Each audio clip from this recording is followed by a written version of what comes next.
Hi, I'm Jacinta Kinahan and you're watching Coast Community News 5 at 5, October 30. Breaking news, the Central Coast Council has been suspended for 3 months by Minister for Local Government Shelley Hancock and has appointed Mr Dick Pearson as interim administrator. We spoke to Parliamentary Secretary for the Central Coast, Adam Crouch, this afternoon about the announcement. Yeah, look, obviously I welcome Minister Hancock's very swift action on this issue. Our community is breathing a collective sigh of relief. The response to me has been overwhelming from our community that they had a gutful of this sort of behaviour. There was no information flowing from the council. There was a lot of information being withheld from the public. So I welcome the Minister's decision today to suspend the Mayor and the councillors for the next 3 months and an interim administrator being appointed this time to find out what the situation is.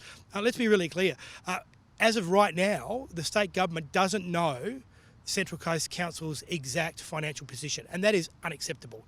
And as the Minister said last week, it was reprehensible that she received a letter saying, well, if you don't give us some money, we can't pay our staff. So, we've gone from one secret to the next secret to the next secret. So I really welcome the Minister's decision today and her acting so swiftly on this very serious issue. And tomorrow is a big day for commuters here on the Central Coast. Here is Hayley to tell us more. Thanks, JC. Yes, after months of waiting, Central Coast motorists will be able to drive through the time-saving NorthConnex tunnel from tomorrow.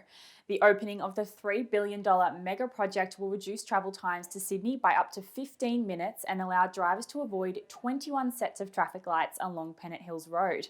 The 9-kilometre tunnel is set to cost cars $7.99 and trucks $23.97 each way. It will also be the first in Australia to include lighting features such as trees, starscapes and birds aimed at keeping drivers engaged. And the Greater Sydney Commission has hit the ground running with 2 workshops held this week involving around 30 stakeholders. We asked Parliamentary Secretary for the Central Coast, Adam Crouch, about his impressions. I look at the Greater Sydney Commission and what they've done down in Western Sydney and around the Aerotropolis. And these are people that know how to deliver great outcomes and provide literally thousands of jobs. And I'm really pleased that the Premier identified the Central Coast as being the very first region to benefit from that collective knowledge. And JC, it sounds like a Budai National Park has received an upgrade. Yes, you're right, Hayley. Stage 1 of the Bouddi Coastal Walk has been completed, featuring a new and improved track and stairs made of sandstone, costing the New South Wales Government $1.4 million. We spoke with the Director for Park Operations for Hunter Central Coast Branch, Kylie Yenge. Level of investment right across the state, actually. It's unprecedented what the government's putting back into national parks. So we're having major improvements on our walking tracks, and Bouddi Coastal Walk is one of the biggest examples in this broader region. We've also got a lot of investment in our fire trails, which is obviously extremely important as well. Coastal Walk's always been extremely popular.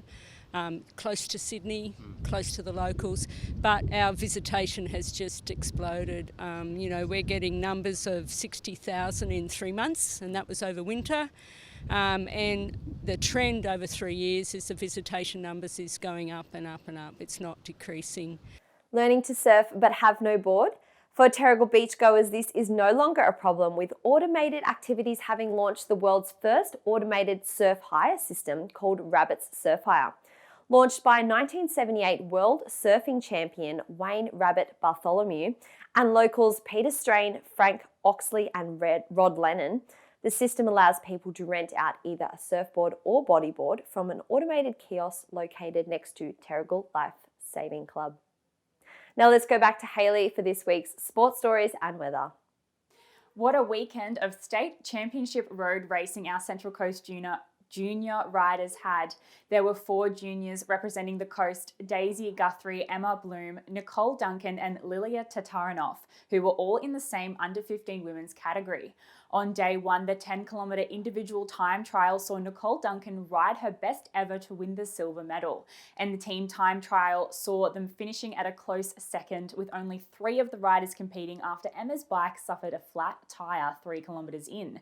Day 2 was the under-15 women's 30-kilometre road race, which saw Lilia take out the gold and Nicole in 3rd position. Despite the Junior Road Nationals being cancelled, Cycling New South Wales has chosen both riders as New South Wales representatives to acknowledge their achievements. And it was heartache for Central Coast Heart in the semi-finals of the Origin Netball Premier League, with both teams knocked out of the comp. The teams then went into the playoffs for third place, with the under-23s taking home the win for the 2020 season, beating North Shore United 56-50. The Open team played against Manly Warringah Sapphires, resulting in a 59-all draw and requiring the game to go into extra time. The girls unfortunately went down to Manly in the second half of extra time. And now let's have a look at the weekend weather. Another wet one is on the way, with a partly cloudy, spooky Saturday and a 70% chance of showers in the morning and afternoon. This will also be a chance of a thunderstorm and a max of 26. Winds will be easterly 15 to 25 kilometres, shifting northwesterly in the morning, and kicking off the 1st of November with another cloudy day and a 70% chance of showers and a thunderstorm. There will be a max of 23 and winds easterly 15 to 25 kilometres an hour. The wind will pick up during the day, changing southwesterly and reaching 30 to 45 kilometres an hour. Back to you, JC. Thanks, Hayley. All of these stories and thousands more are available on our news website.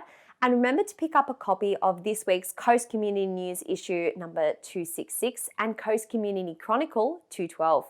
Be sure to subscribe to our social channels for updates during the week. And finishing off this week's 5 at 5, despite having to cancel the Coastal Twist Festival, the Naughty Noodle Funhouse have found another way to bring the glitz and the glam to the shop fronts of the peninsula.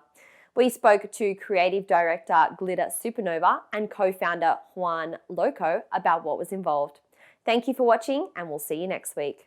We've got a walking trail, and that's all happening around the coast, and people can download the walking trail maps covering Yamina, Ettalong and Woy Woy.